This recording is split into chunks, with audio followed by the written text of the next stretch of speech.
Hello everyone, আমি সুজয়া। আমার একটি নতুন ব্লগে আপনাদের অনেক স্বাগত। কোথায় চললাম বলুন তো? চললাম মন্দারমণি, আর এটা আমাদের ৮ম বার। আর এবার ট্রেন আর গাড়ি ছেড়ে চললাম বাসে। বাসটি খুব একটা মন্দ নয়। বাসটি চিত্তরঞ্জনে ছেড়ে আসানসোল হয়ে চলল দীঘা, আর আমরা চেপেছি আসানসোলে।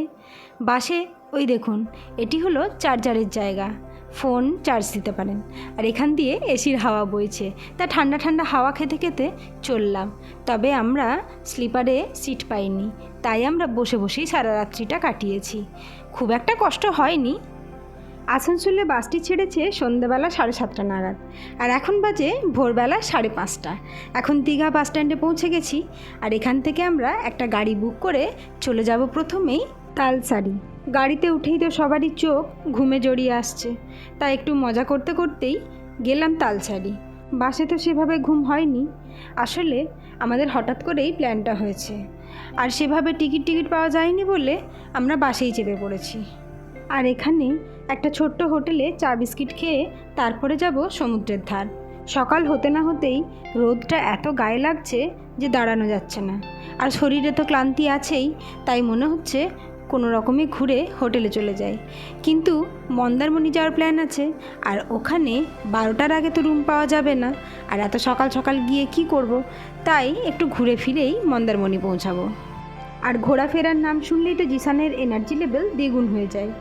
আর এখানে এসে খুঁজে বেড়াচ্ছে ঝিনুক আর স্টারফিশ। ওই দেখুন, একখানা স্টারফিশ পেয়েছে, আর সেটাই ওর কাছ থেকে নিয়ে হাতে রাখছে। আর এই এত সকালবেলাতেও সমুদ্রের ধারে কি ভিড় জমেছে। আর আমরা একটু ফাঁকা সাইড দেখে একটু দূরে চলে এসেছি। আর ওই দেখুন, কাঁকড়া ধরার জন্য তার গর্তগুলো খুঁড়ে কুয়ো বানিয়ে দিয়েছে। চলুন সমুদ্রের ধারের দিকে যাই, ওই যে নৌকোটা বাঁধা আছে ওখানে যাই।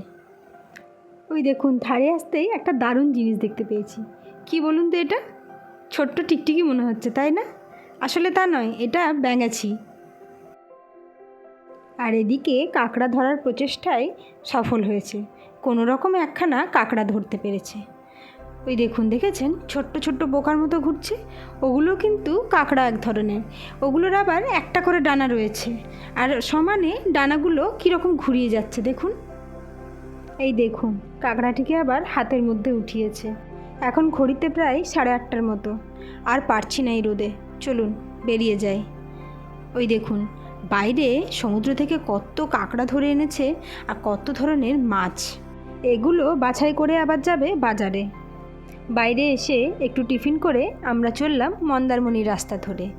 নিউ দীঘা থেকে মন্দারমণি ডিস্টেন্স প্রায় 30 থেকে 35 কিলোমিটারের মতো।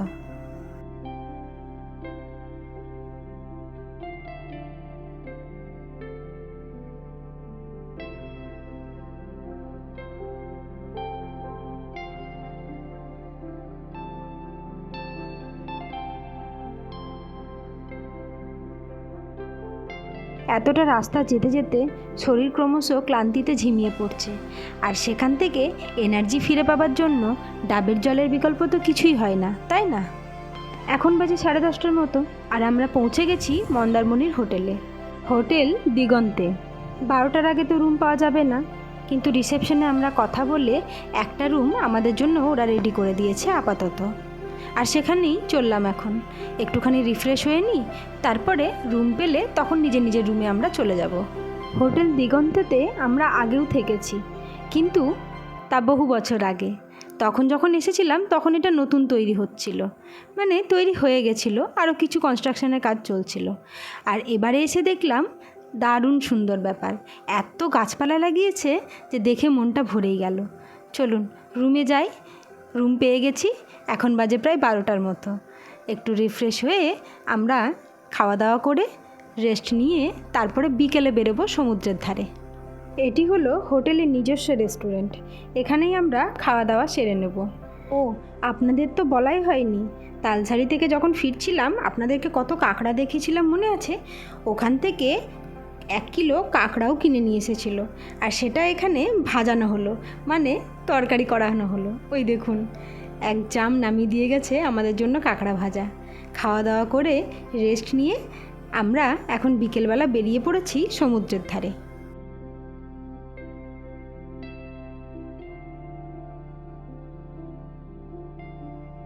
এখন বিকেলবেলায় সমুদ্রের ধারটা বেশ সুন্দর লাগছে। আসলে একটু রেস্ট করে নিয়েছি তো, তাই বেশ ভালো লাগছে। আর ওই দেখুন জিসান এখানে এসেও স্টারফিশ খুঁজছে। আর স্টারফিশটা দেখুন চলছে, দেখেছেন? বেশ স্লোলি আস্তে আস্তে চলছে। ওই দেখুন জিসান আর ওর এক দাদা একটা বল পেয়েছে, আর সেই বল নিয়ে ছোটাছুটি চলছে। সমুদ্রে কত ধরনের প্রাণী দেখুন। এই প্রাণীটির নাম জানি না, তবে এটি প্রথমবার দেখলাম কিন্তু সমুদ্রের ধারে এসে। যেই ওকে ছুতে যাচ্ছি অমনি কীরকম বালির ভেতর আস্তে আস্তে ঢুকে যাচ্ছে। বালি খুঁড়েও ওকে কিন্তু ধরা যাচ্ছে না, কোথায় যে তার শেকড় বোঝাই যাচ্ছে না। আর নাড়তেও বেশ ভয় লাগছিল। ওই দেখুন একখানা জীবন্ত শামুক কীরকম চলছে দেখুন।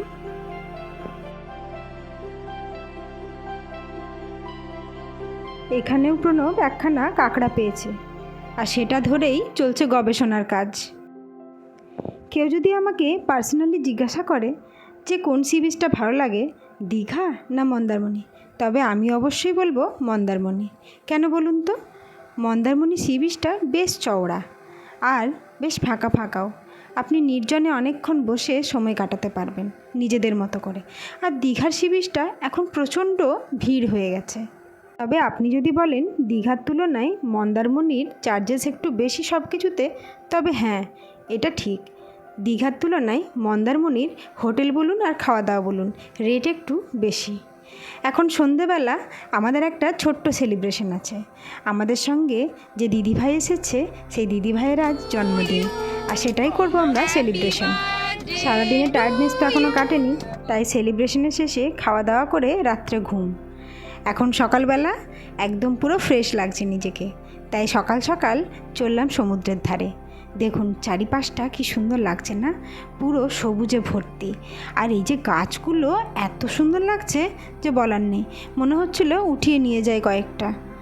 আর এখানে একটা লেকের মতো আছে ছোট্ট, আর সেখানে প্রচুর রাজহাঁসও চড়ছে। ওই দেখুন কতগুলো রাজহাঁস ওপরে উঠে এসেছে। এই হোটেলটি আমাদের খুব পছন্দের হোটেল। হোটেলটি পছন্দ হবার কারণ কি জানেন? একদম সমুদ্রের ধারে, আর অনেকটা জায়গা জুড়ে হোটেলটা। বেশ খেলার, বাচ্চাদের খেলারও জায়গা আছে, আর নিজেদেরও বেশ ছোটাছুটি করার জায়গা আছে, তাই না? এখানে আমাদের হোটেল ভাড়া পড়লো 1800 টাকা পার নাইট। আমাদের উঠতে একটু লেট হয়েছে, তাই বন্ধুরা আগেই পৌঁছে গেছে সমুদ্রের ধারে। আর ওরা একখানা অটো ঠিক করে ফেলেছে। এখন অটোতে করে চললাম আমরা মোহনাতে। এখন পৌঁছে গেছি মোহনাতে, আর এখানে এসে দেখলাম প্রচুর লাল কাঁকড়া। দাঁড়ান আপনাদের জুম করে দেখায়। ওই দেখুন, দেখেছেন ছোট্ট ছোট্ট লাল কাঁকড়াগুলো চলছে। ওদের সামনে যেতেই ওরা ছুটে পালাচ্ছে। ওই দেখুন ছোঁয়াছুঁয়ি খেলছে কাঁকড়াগুলোর সঙ্গে, ধরবে বলে। অবশেষে প্রণব একখানা কাঁকড়া ধরেই ফেলেছে।